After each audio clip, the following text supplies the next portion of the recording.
Jaggi, phone आया? अभी तक तो नहीं। रिया फोन लगा। हेलो, हाँ आर्या। हाँ, वो अंदर है। अबे अंदर गया, ऑफिस में तो निकलेगा भी ना, तो ध्यान रख। क्या हुआ? तुम्हारे को ऑफिस में है, थोड़ी देर बाद निकलेगा। तुम जल्दी जाओ, अपना ख्याल रखना। जग्गी, साथ जा।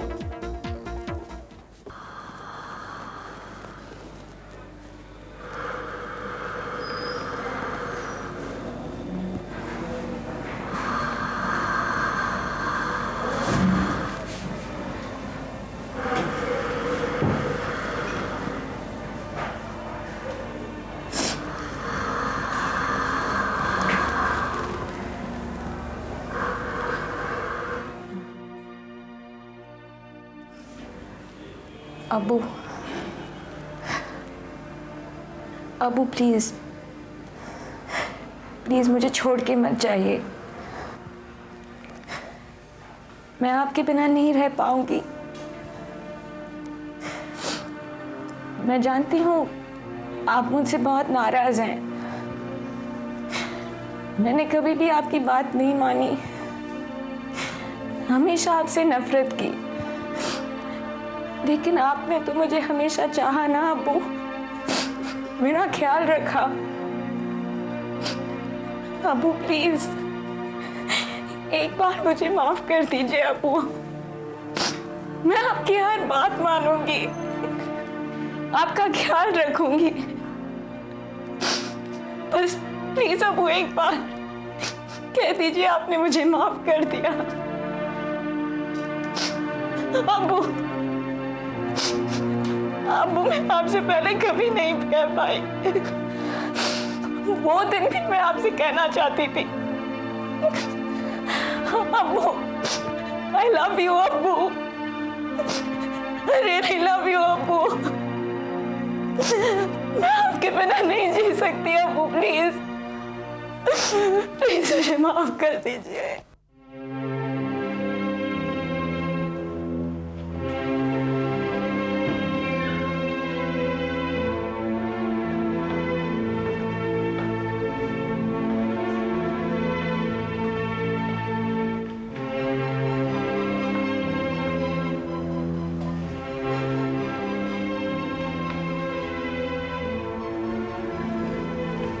सब ठीक हो जाएगा सबा।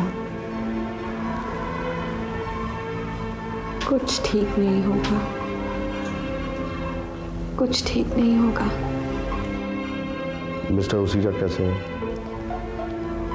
अब्बू को पैरालिटिक अटैक हुआ था, वो ठीक तरह से बोल नहीं पाते, ठीक तरह से मूवमेंट भी नहीं कर पाते, बस उनकी आंखें खुली हैं और वो भी बेजान सी। मैं अब्बू को ऐसे नहीं देख सकती। जरा मिस्टर उसीजा को देख कर आता हूँ, तुम यहाँ रुको।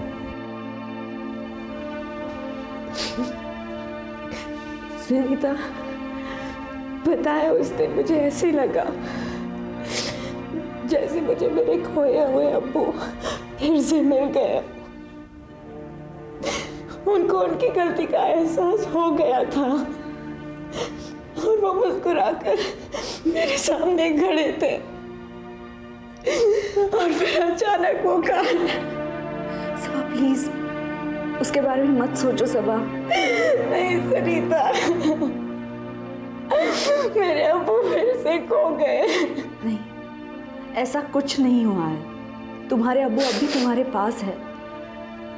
मैं समझ सकती हूँ तुम्हारे लिए कितना मुश्किल होगा उन्हें इस हाल में देखना, लेकिन सबब तुम्हें अपने आप को मजबूत बनाना होगा। उन्हें इन आंखों में आंसू नहीं, हिम्मत और हौसला दिखना चाहिए। You have to make yourself strong. चलो रोना मत करो।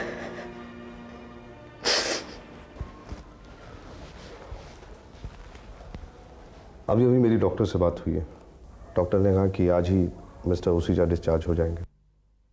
मैं जानती हूँ। सबा, तुम बहुत थकी हुई लग रही हो। चलो मैं और सुनीता तुम्हें साथ लेकर चलते हैं। नहीं, तुम डिस्चार्ज की बिल्कुल भी चिंता मत करो, वो उसमें काफ़ी टाइम है, वो मैं देख लूँगा। नहीं नहीं इंस्पेक्टर कांत, आप क्यों तकलीफ उठा रहे हैं? इसमें तकलीफ की क्या बात है, ये तो मेरा हक है, क्योंकि मैं तुम्हारा दोस्त हूँ ना। सुबह कृष्णा सही कह रहा है, तुम बहुत थकी हो, चलो हम तुम्हें घर छोड़ देते हैं। रामू। जी मैडम। रामू सबके लिए चाय लाओ। सबा, मुझे चलना होगा। अगर तुम्हें किसी भी चीज़ की ज़रूरत हो या बात करने का मन कर रहा हो तो मुझे फ़ोन करना। Thank you for everything Sunita. Don't mention it. Take care of yourself.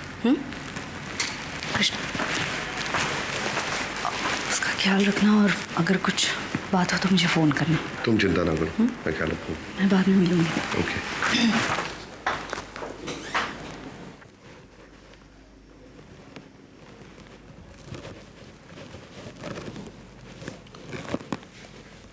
सबा, तुम कुछ खाओगे?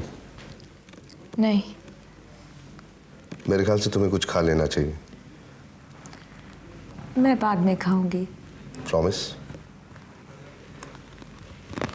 वैसे ये घर काफी अच्छा है, इट्स वेरी टेस्टफुली डन। लगता है इस घर की देखभाल सिर्फ तुम करती होगी।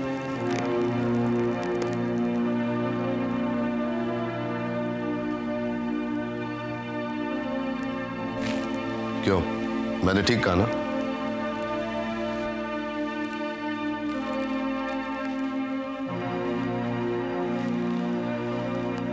क्या देख रही हो सबा?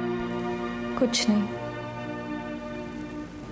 बार बार मुझे वो सब कुछ याद आ रहा है। सबा, मैं चाहता हूं जो तुम्हारे मन में है, जो भी तुम्हें याद है, वो सब तुम मुझे बता दो।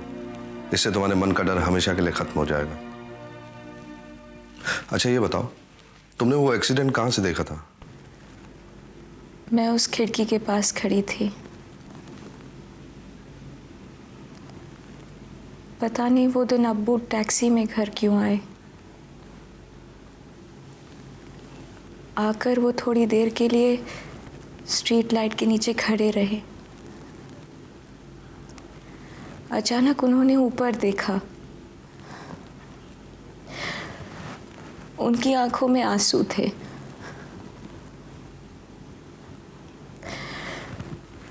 मैं दरवाजे के पास गई और मैंने कहा, अब्बू, अब्बू मैं आपका इंतज़ार कर रही थी। वो मुस्कुराए और मेरी तरफ आने लगे और तभी उस कार ने। तुम्हें उस कार का कलर याद है? उसका मॉडल? मुझे कुछ याद नहीं है। उस वक्त मेरे आंखों के सामने अंधेरा छा गया। मुझे कुछ याद नहीं है। ठीक है, तुम अपने दिमाग पर जोर मत दो, सब ठीक हो जाएगा। लो चाय आ गई।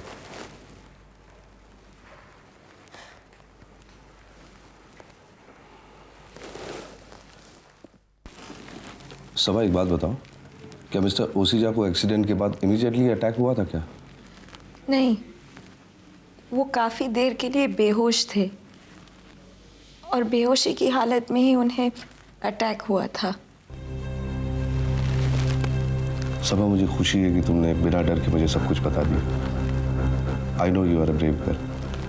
बस इसी तरह हिम्मत से काम लेना, सब ठीक हो जाएगा। अच्छा, मुझे हॉस्पिटल जाना है। एंड यू डोंट वरी, मैं सब संभाल लूंगा। Thank you inspector. Krishna, okay, take care. Thank you. मेरी समझ में नहीं आ रहा कि ओम को कैसे समझाऊं उसको। उन दोनों का मुझसे अलग होने का मुझे दुख है, लेकिन उससे कहीं ज्यादा दुख इस बात का है कि ओम हम सबको दुश्मन समझता और गलत रास्ते पर चल रहा है। मैं कुछ समझी नहीं सर। सुमन, मिस्टर ओसीजा का एक्सीडेंट नहीं हुआ है, वो एक्सीडेंट करवाया गया है। और जानती हो किसने करवाया? ओम ने। नहीं सर, ये झूठ है। तुम्हें कैसे पता है कि ये झूठ है? नहीं सर, मेरा मतलब है कि ऐसा हो ही नहीं सकता। ओम ऐसा नहीं कर सकता है। हाँ, मैं भी हमेशा यही सोचता आया कि ऐसा हो ही नहीं सकता, ओम ऐसा कर ही नहीं सकता है। लेकिन पागल हो गया वो, उसके सर पर खून का भूत सवार है। समझा तो समझता नहीं है, ऊपर से खतरनाक लोगों के साथ काम कर रहा है वो। क्या करूं, मेरी खुद समझ में नहीं आ रहा है। सुनीता तक मेरी बात का विश्वास नहीं करती है। सुनीता के सामने उसने मेरे लिए कहा कि ये आदमी झूठ बोल रहा है। ये आदमी दुश्मन समझता है वो मुझे अपना।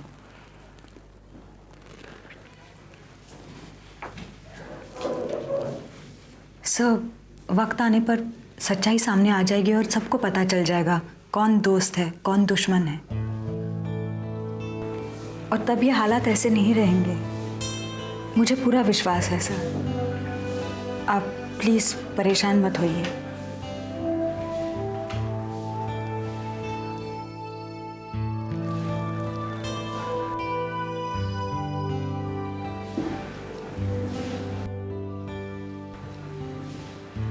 क्या हुआ सर? कुछ नहीं। आप हंस क्यों रहे हैं? सुमन, अब मुझे आदत सी हो गई है, तुमसे कोई बात छिपा नहीं पाता। कोई भी बात हो सबसे पहले तुम ही से कहता हूं। और अब मैं ये भी जानता हूं कि तुम क्या कहने वाली हो, लेकिन फिर भी जब तुम हौसला देती हो ना, तो तुम्हारी कही हुई हर बात नहीं लगती है और दिल को एक तसल्ली मिलती है। मुझे अपने होने पर विश्वास सा होने लगता है।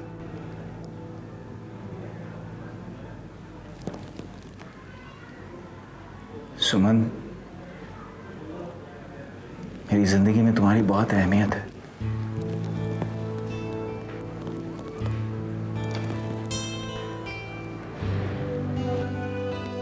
सुमन,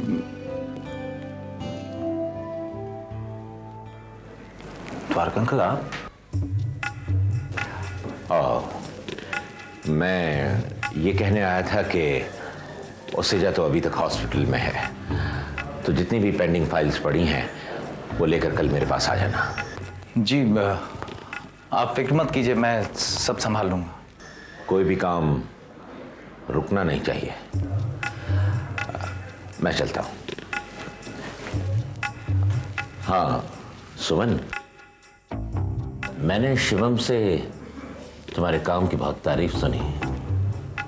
good, keep it up. Suman, कभी कभी मैं सोचता हूं अगर द्वारका अंकल नहीं होते तो मेरा क्या होता। इतना कुछ होने के बावजूद कितना विश्वास करते हैं मुझ पर। क्या हुआ, तुम इतनी चुप क्यों?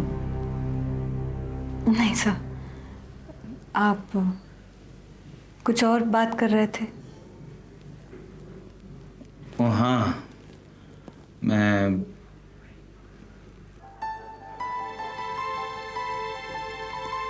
अरे द्वारका अंकल पैकेट छोड़ दे।